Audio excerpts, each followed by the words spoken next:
Okay, it's 12 o'clock, so let's get started with this webinar. Welcome, everyone. I have muted everyone by default. What we'll do is I'll give some time to ask questions. So we'll do a Q&A after I've given this talk. It's about 30 minutes or something.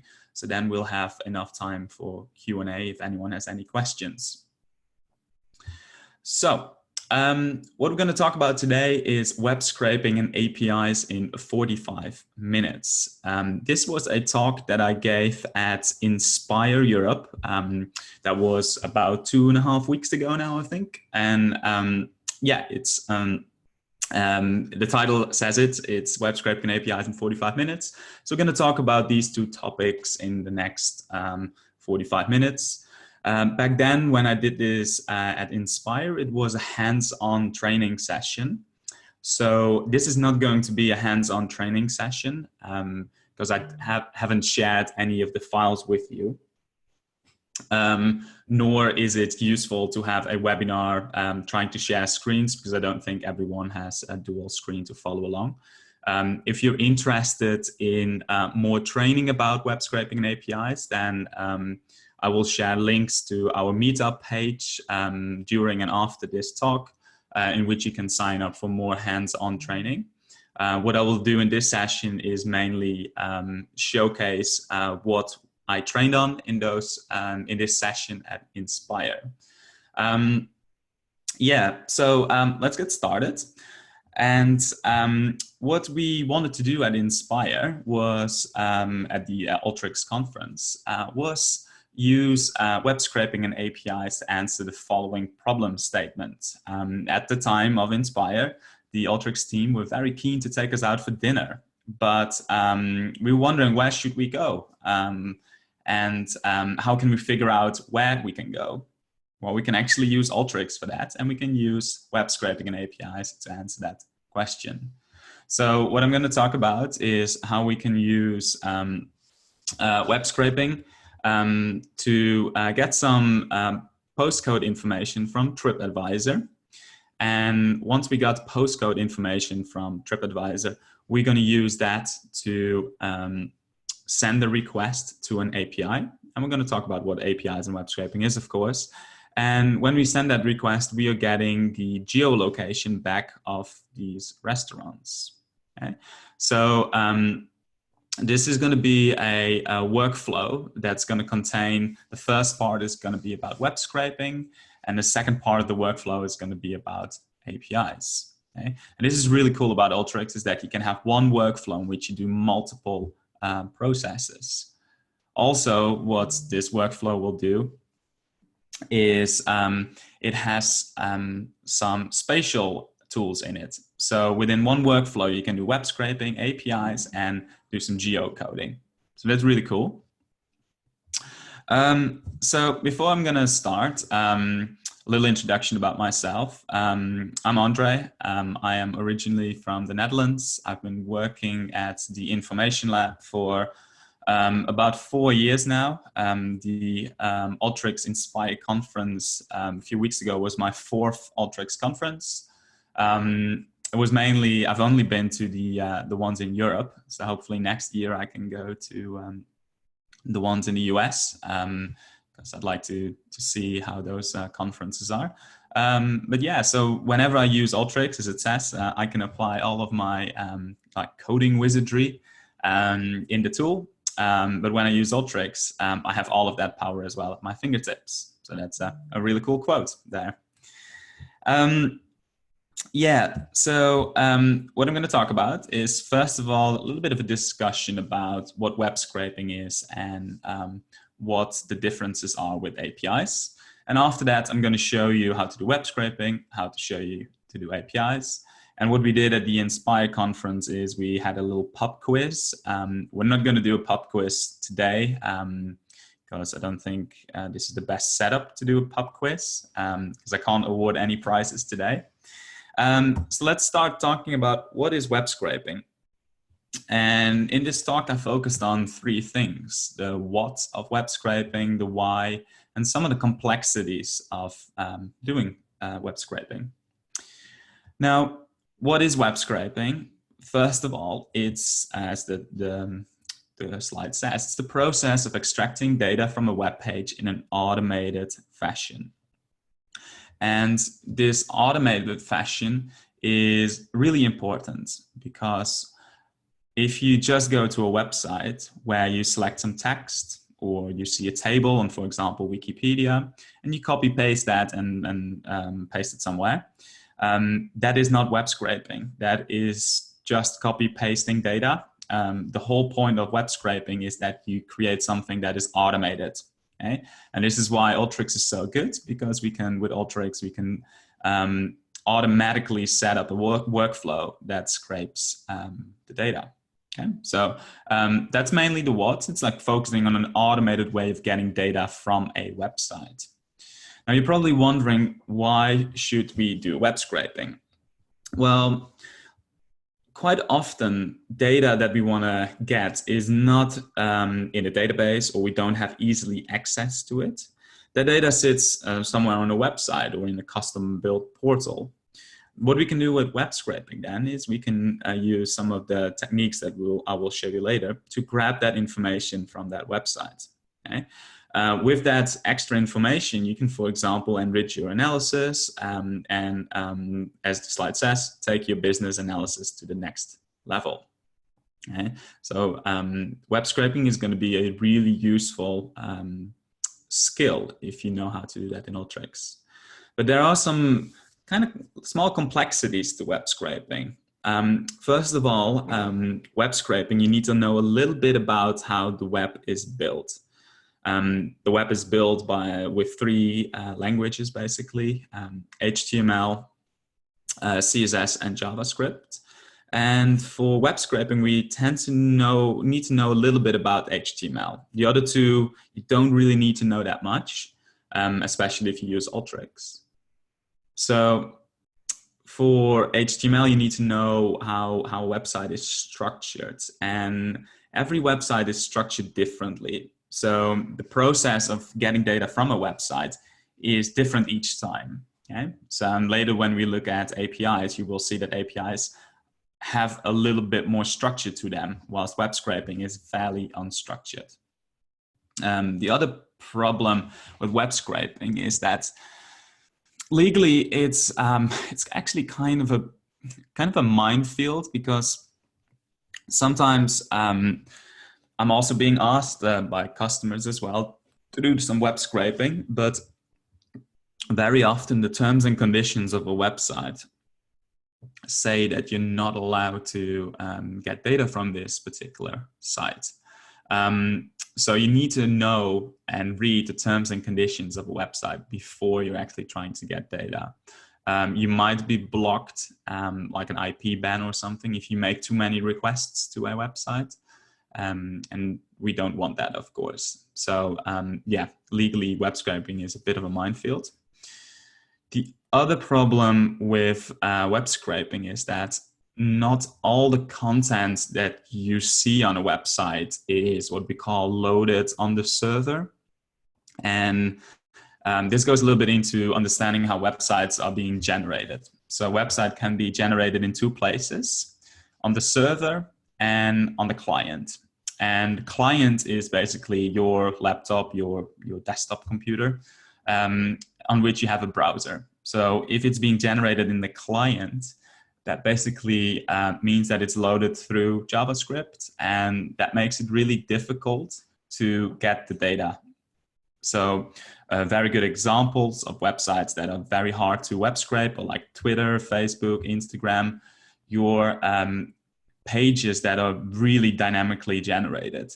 Okay? So if pages are dynamically generated, then it's very hard to get data from it. Okay? But I'll show you as well how to identify which websites are easy versus which ones are a bit more difficult. Now, websites are easily scrapable if they are server-side generated, because what that means is that when you make a request to a website by just typing in the URL is being sent to basically your request is sent to the server, and you're getting back a response. And that response is already the HTML that has been generated on the server. So that means you can get it. Now, we're only talking about this in Alteryx, of course. So in Alteryx, it's a bit difficult to get client-side generated data from a website. So that is web scraping. It's all about getting data from a website in an automated fashion. Now, the other part of this talk that I hosted at Inspire was about APIs.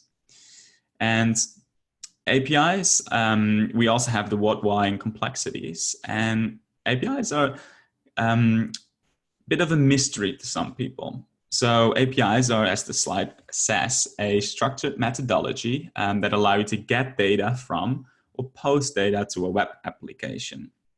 Okay? So APIs are all about communication. The word API stands for Application Programming Interface, and it allows you to communicate between a server and a client. Okay? They are, as the slide says, a structured methodology. And what you can do with these APIs is you can, for example, get some data from an API or send data to an API, update data to an API, or delete data. So a good example is if you buy a plane ticket.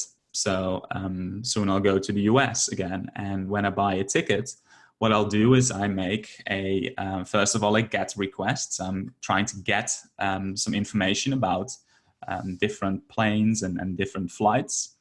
And once I made that GET request, actually I want to create and make a booking. So I send the POST request with my information, passport details. But what if I make a mistake in that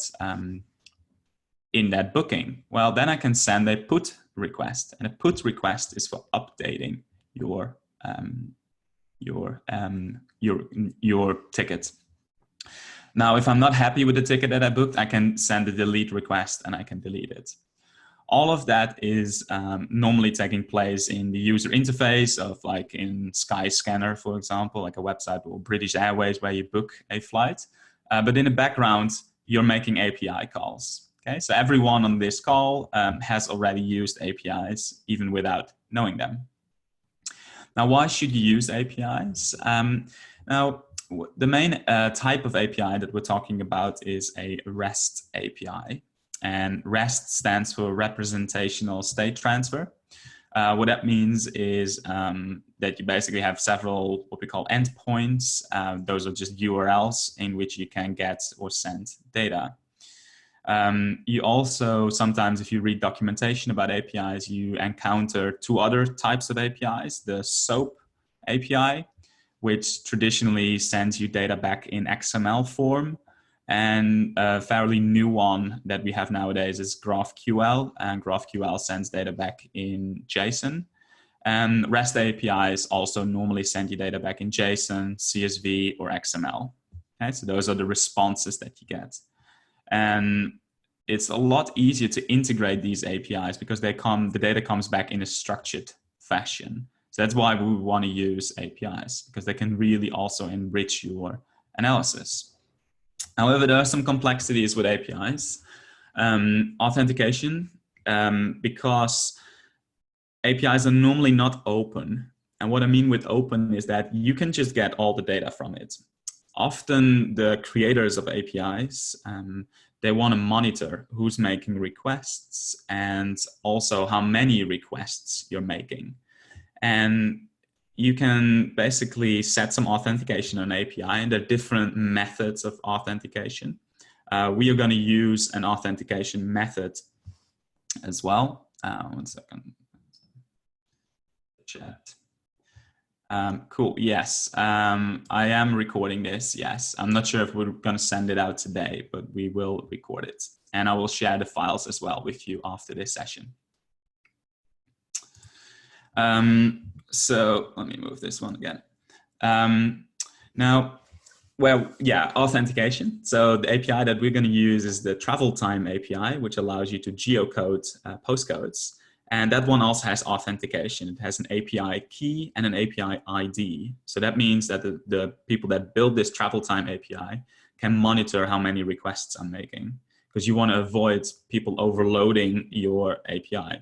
Because in fact, an API is just a way to communicate with a database. If someone harvests your database, they could potentially, well, make it offline. So that's a bit of a problem. Another one is the rate limiting, because if you have those authentication methods, quite often there's some rate limits to these. And rate limits are, for example, that you can only send 100 requests a minute, for example, or 50 requests an hour or something. So yeah, that limits how much data you can get and at what speed you can get this data. Cool. So let's take a look at an Alteryx workflow.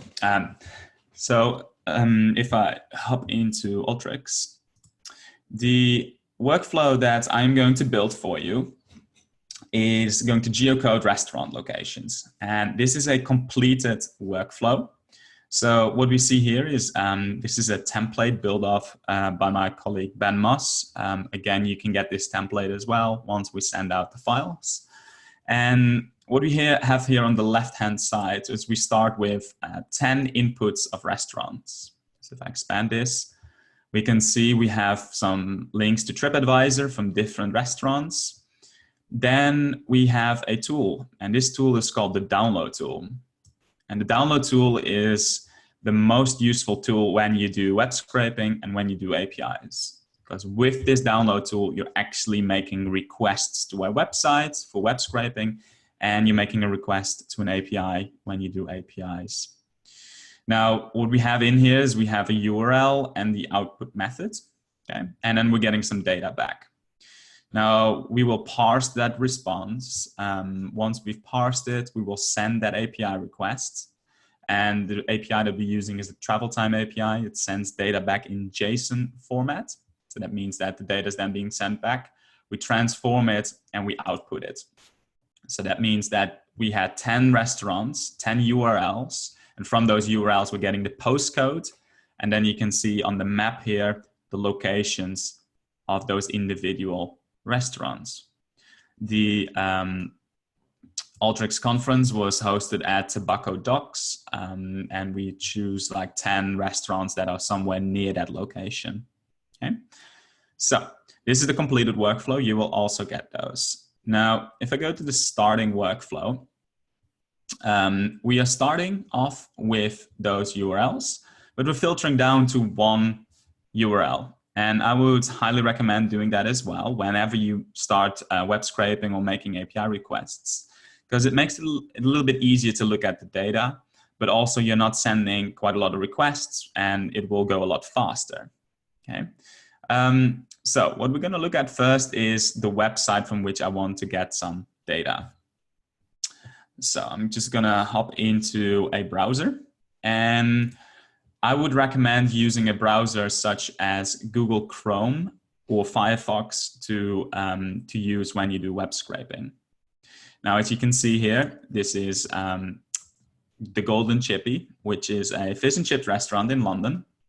And what we want to get out of this website is the actual postcode of this restaurant, because then we can plot all of the individual restaurants on a map. Now, this is just a user interface, and what we don't want to do is manually having to copy paste this postcode here on the top, because that is not web scraping. In order to do web scraping, you can use the inspector of a website. So you can inspect how this website has been built. And because TripAdvisor uses the same structure of the website for all of the restaurants, we can scrape one website or set up the scraper for one website, and then we can run it for all 10 of them. So what I can do is I can right click in my browser and I can say inspect. And what inspect will do is it will show you on the right-hand side, or whatever you have specified for this one, the breakdown of how the HTML of the website is structured.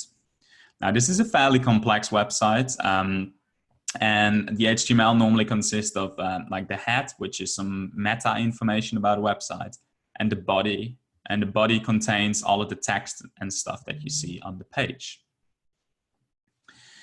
Now, What we want to get is the postcode. Now we can use this. If I hover over, you can see the individual elements of a website. So if I hover over, you can see here, I'm going to this, for example, this is a div, which is a container. But we can also check if this website has been generated client-side or server-side. And we can do that as follows by just right-clicking the website and then say, view page source. The view page source will open up a quite a large new tab here with lots of information. And if there is the data that you're looking for, what you can see, so here we can see this actual postcode. If that is in here, that means it's server-side generated. Otherwise, it's client-side generated. Now, this is lots of text, and yeah, you need to kind of familiarize yourself a little bit with HTML in order to be able to read all of this. I wouldn't recommend reading all of it, but what we can do is we can actually search through this by using Control F on our keyboard. And I can type in postal code. And then what I see is it highlights it in orange here. You can see postal code and then the actual postal code after it. So this is the part of the website that I want to get. So what I'm going to do is I'm just going into Alteryx now and see how we can set that up there. So the first thing to do in order to get data from a website is to use the download tool. And the download tool can be found in the developer section. And I can drag in the download tool. After that, I need to specify which field contains a URL. Well, we called our field URL, so there we go. Then we can set headers, payload, and connection. We don't really need to do anything here. The only thing that you need to make sure is that you're outputting this data to a string. You can also output it immediately to a file, but that will just download the HTML for you. What I then tend to do is I put a browse tool after this to inspect the data and hit run. Now this will, whenever you get data back from the download tool, you're getting two columns. One called download data, containing the actual data that you've downloaded, and download headers. And download headers contains the headers that have been returned to from the website. So if I double click this one, what we can see is that we're getting a 200 response and it says okay. So that means it's been a successful response. If you don't get 200, but say 404, that means that the response wasn't successful. Okay, so whenever you see 200, that means that it's correct and you're getting back the correct HTML of the website. Now, everything is in one little cell here, which is incredibly difficult to work with. So the tool that we need to use to parse this HTML is the Regex tool. And we have another webinar specifically focused on this Regex tool coming up. You can learn more about that on the websites that I will show you later. So what I will do is I go to the Parse section and I grab the Regex tool. Now the Regex tool is your friend if you want to do web scraping. So if you want to do web scraping, you need to know a little bit about regex, regular expressions. Now, the column that we want to grab the data from is our download data. There we go. And then we can skip that for a bit, but we can go to the output methods. Now for regex, we have 4 types of outputs. We have the replace, which will basically, depending on the regular expression that you're typing in, will replace whatever has been found. You can tokenize, which is similar to text to columns. It will split to rows or columns. You can do a match, which will return a Boolean, which is true or false. Or you can use parse, and that will actually parse out the value that you're looking for. So that's the one we are looking for. There we go. And now we need to put in the regular expression. Now the regular expression that I want to put in, I've also put in my little cheat sheet here, which is like the info here. And I can actually grab that because there's no real point in me having to type all of that out. There we go. And I'm going to call this my postcode. So here at the bottom, we can rename the field that we generate. So that's postcode. And what we're doing is postal code that was on the website that we saw. And then here we're writing some regular expression to grab all of the data up until we see the double quote. So if I hop back into the website, which is here, we can see we have postal codes, and then it closes itself off again with a quote. So it only grabs us SE10 8LF in this case, but depending on which restaurant you're scraping this for, of course. So there we go. So if I unclick that, and now what is pretty cool about Alteryx since a few versions ago is that we can cache all of this. So that means if I right click this tool, I can say cache and run workflow. And what that will do is we'll run it once, but then it will cache it, so it keeps it in memory. This also means that you don't have to make this same web request over and over again. So now, for example, my workflow run in 2.1 seconds. The cached version runs in 0.9. So that's a whole second that we win there. So that's great. Now we have the response here, which is our postcode. So that's great. We're getting the correct postcode back. But now we want to find the latitude and longitude of this particular postcode. Now, for that, what we can do is we can use an API to get that. And the API that we're getting and that we're using is the travel time API. We've partnered with this company for specifically, basically for this session.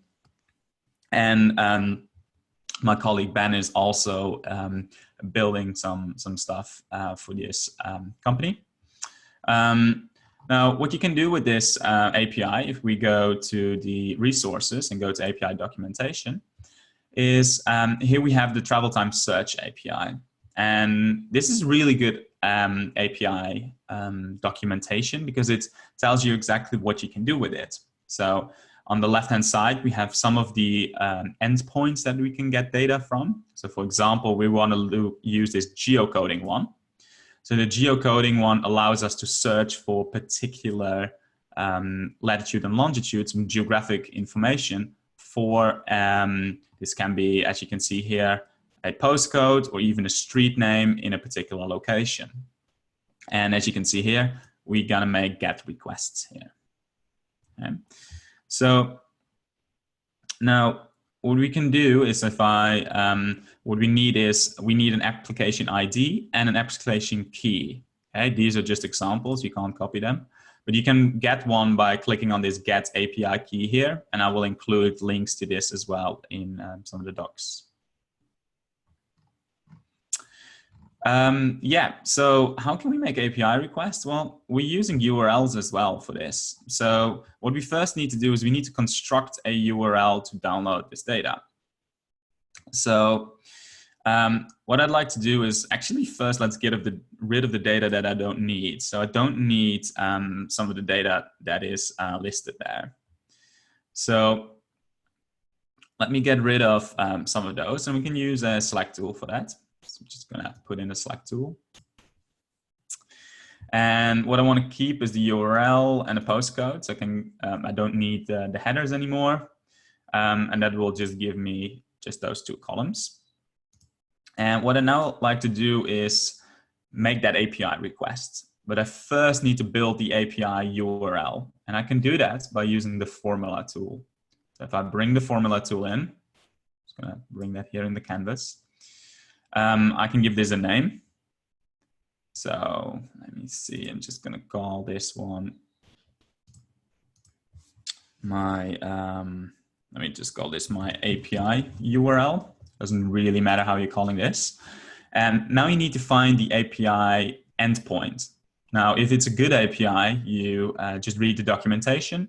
And I read the documentation. I just kept the API key, or sorry, not the API key, the API URL in my cheat sheet.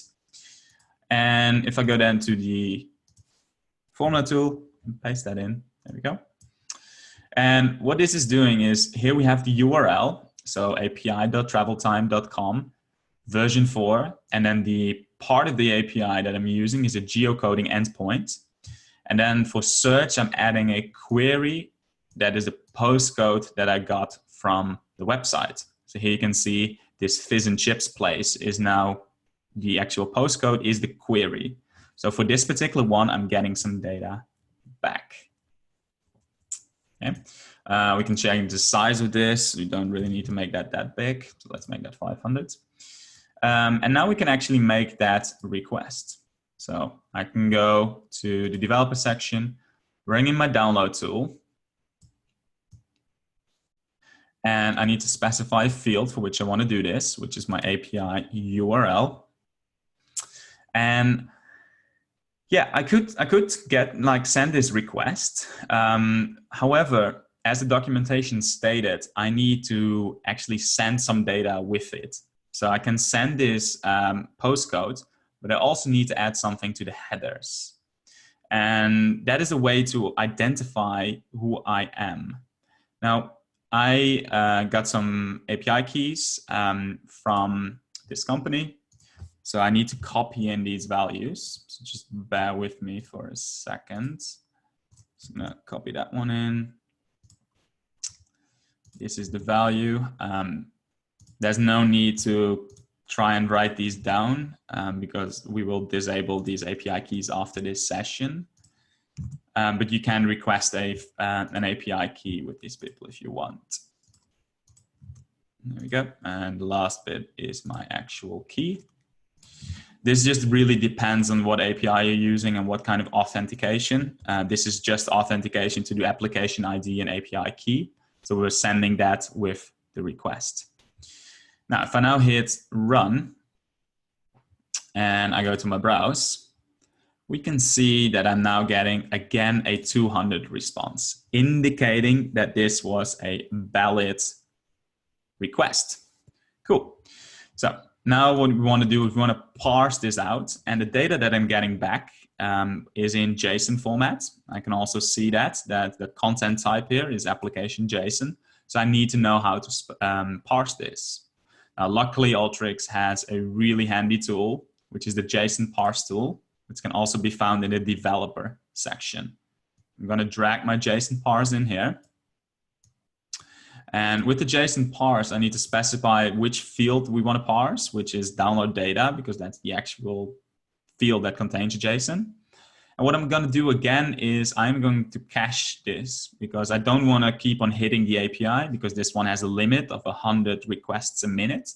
So if I say cache and run workflow, we'll make that API request, but then also keep the request response in memory. Now, we're getting the data back, which is excellent. It has been parsed, and we can see we have features.0.type, features.0geometry.type. So we need to actually parse this out a little bit more. And we want to turn this into a structured columns and row structure that we can use in, for example, a tool like Tableau. So what I'm going to do is I'm going to parse this with the text to column tool. Everyone that's used Excel is familiar with that one, I think. The field that I want to split is the name.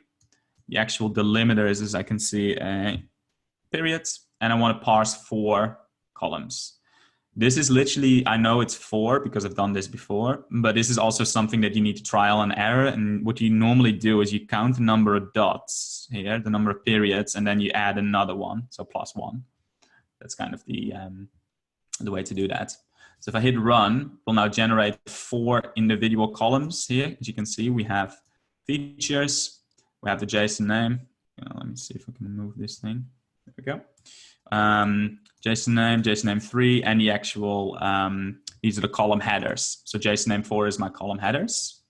I can turn these around by going to transform, and then I can go from rows into columns by using the crosstab tool.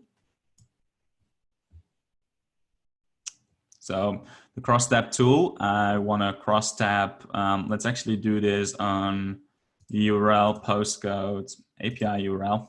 Doesn't really matter, they're all the same anyway. And the column headers are going to be my JSON name 4, because in that we have the type and coordinate 0 and coordinates 1. Those are my longitude and latitude.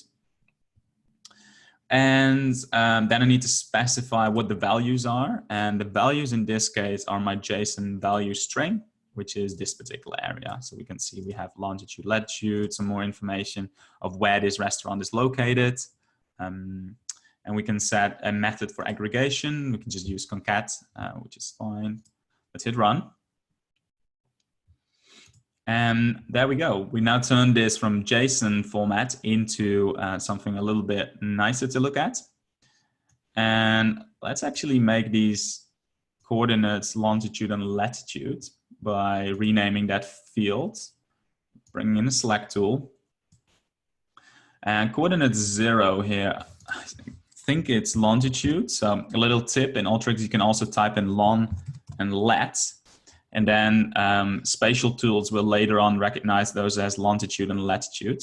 I think I have that correct. Let's see how that goes later on. Actually, let me show you. So normally you can grab that if you go to the API documentation, and we can see the response attributes. So here we can see the name, the label. Let me see. Any information here that helps me? Yeah, those are the coordinates. Where are the coordinates? Maybe I'm overlooking something. Do a quick search.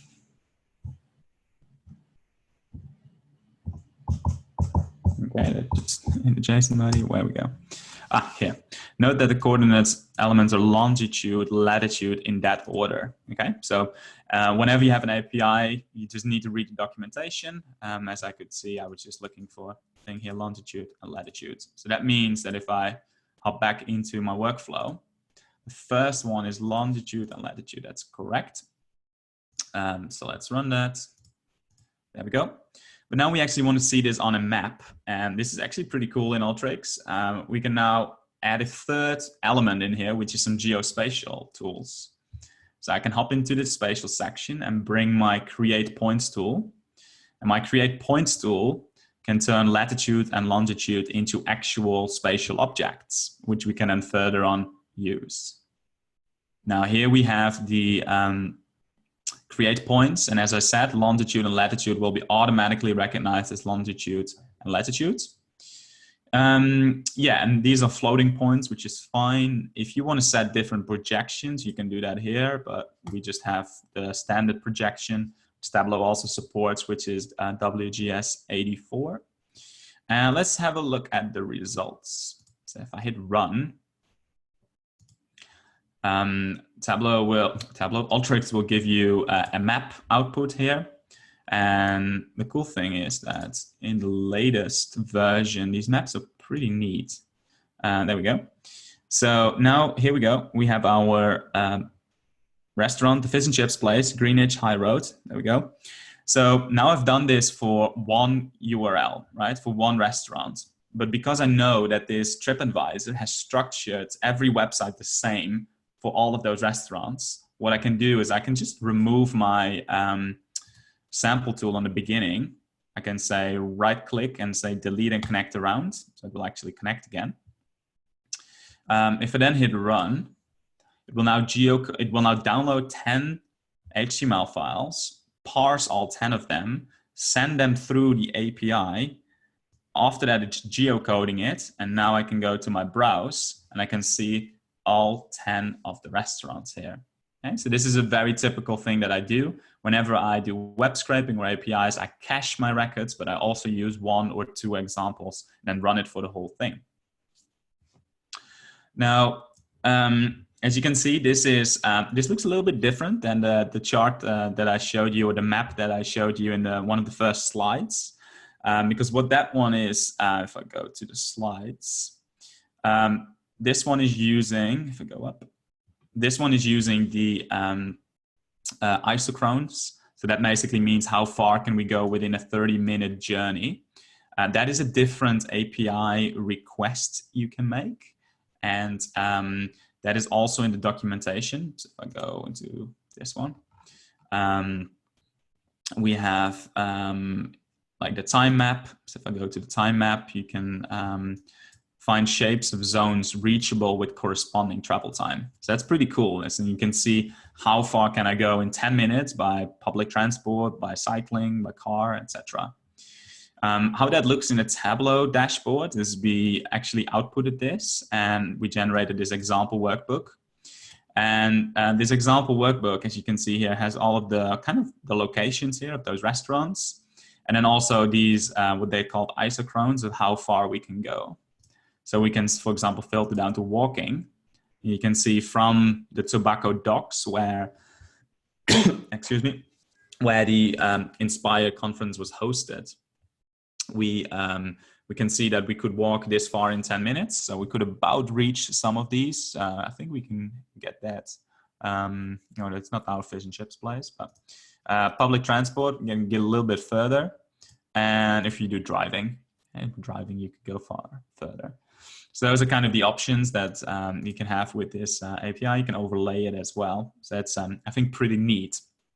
So yeah, just to sum up, what we've done is we went from inputting data from a website, just URLs, downloading that in Alteryx by using the download tool, then generating and creating an API endpoint, which has that postcode added to it, sending that request to the API, and we authenticate ourselves by using this application ID and API key. The response is a JSON format, so we can use the JSON Parse tool to easily format this, do a little bit of geocoding, and then we're getting all of that data in a nice to look at map. Okay, cool. So let me see. What I also want to mention is that this was not really follow along session. So if you want to, first of all, learn more about Alteryx, but also about Tableau, I would highly recommend going to this meetup page. It's Let's Talk Data. If you're not member yet, I think you're all members because otherwise you wouldn't be on this call. But yeah, you can join all of these sessions if you want to. They're all free. This one is ongoing. That's where you're currently in. But we have, for example, also on November the 6th, we have a webinar about Alteryx efficiency. My colleague Chris Love will run that. So yeah, please sign up for these. We also have more free training. I think we have some stuff about APIs as well in the future, which is like a classroom-based training. Cool. Having said that, let me see if I can unmute people. So if there are any questions, we can answer those questions. Let me see if I unmute all. Are we getting lots of noise? Okay, now you have the ability to talk, or you can also ask a question. Yes, someone asked if this is a REST API. Correct. This is the API that we used is a RESTful API. Let me put the link to the API, not that one, in the chat so you can have some. There we go. All panels like this. There we go. Cool. So if anyone has any questions, I'm happy to answer those.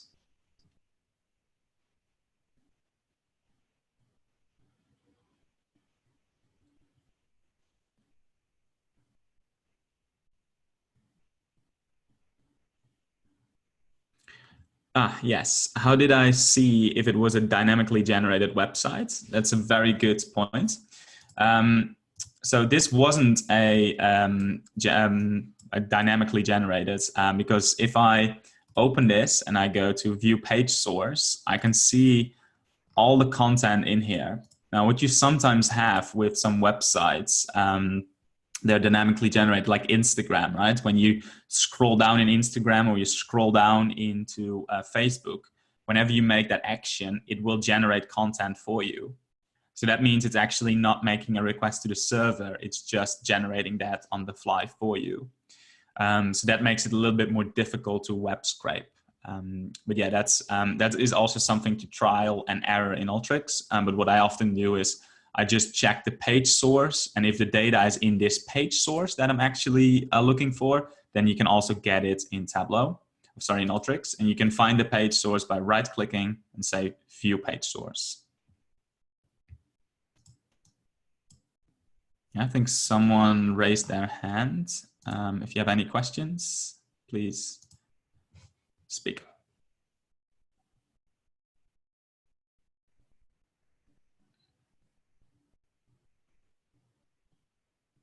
Yes, can I go over how I built the formula to get the postcode? Yes, very good. So if I go back into Alteryx, here I have the formula. And what I'm doing is I basically create a string here. So you can see here I have HTTPS. This is the URL, geocoding, search, and query. And this postcode here is dynamically generated depending on which URL I'm looking at. So I'm downloading this actually from the website. So for the next restaurant, this part of the URL is different. But what is static is this whole bit. HTTP, API, travel time, etc. Now, how did I find that? I normally go to the API documentation. So if I go back to the documentation, in here it will tell me if I go to authentication first, it tells me how to get to authentication. But if I go to the geocoding, what it will tell me is that, where do we go? Yeah, here we need to send a query. So you can see the query that we need to send. And queries are normally sent by basically doing a question mark and then query equals, and then you can type in the postcode that you want to do. So, and query equals postcode. And then the next one, if you want to add something, you can also do and in this case, we have within country equals, and then you can also type in like UK or something. So those are parameters that you add to a URL, but the URL part in this case was static, and I grabbed those from the API documentation. And this is the static part of this. So you can see if I go to the output, you can see here that I have generated this 10 times depending on which URL I'm looking at.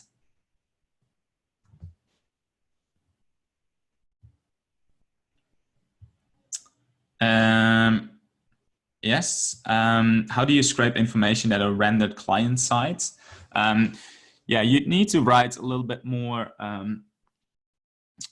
You could do it with like the Python integration in Alteryx. I tend to use JavaScript to do it, but in Alteryx it's a little bit tricky to do it.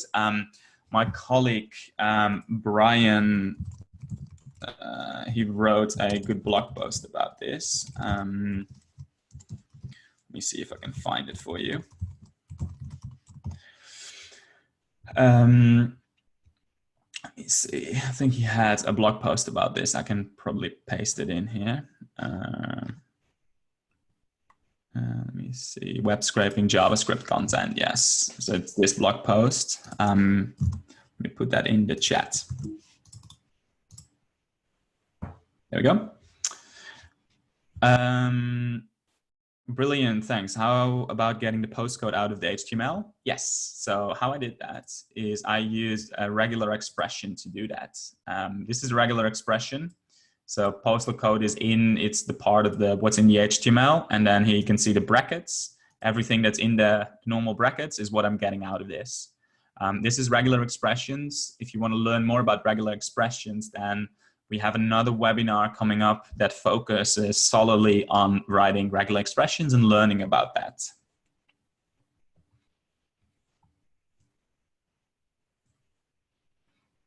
And with this API, you created one call per each postcode.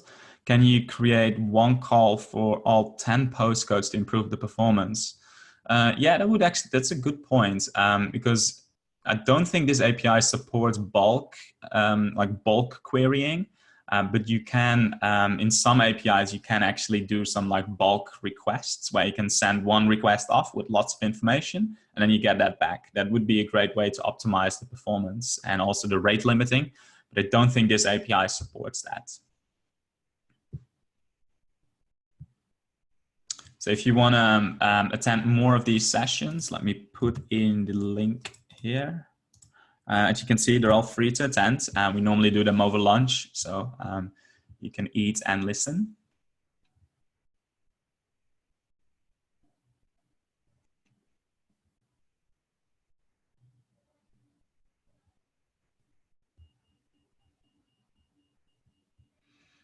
Next question, how does the download tool handle paging through Alteryx? Yeah, I think I know what you mean. So what that means is we have, you can see 10 URLs here. And what the download tool does is for each row, it gets for each URL, it generates a new row. So if you send it 10 rows of data, it also returns you 10 rows of data.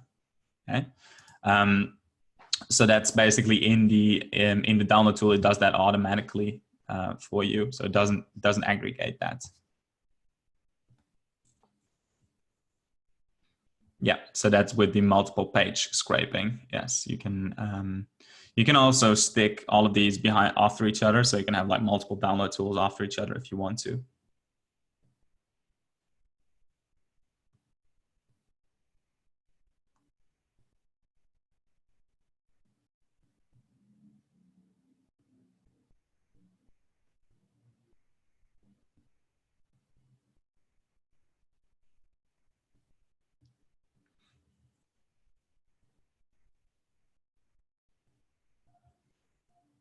Okay, I think those were all the questions.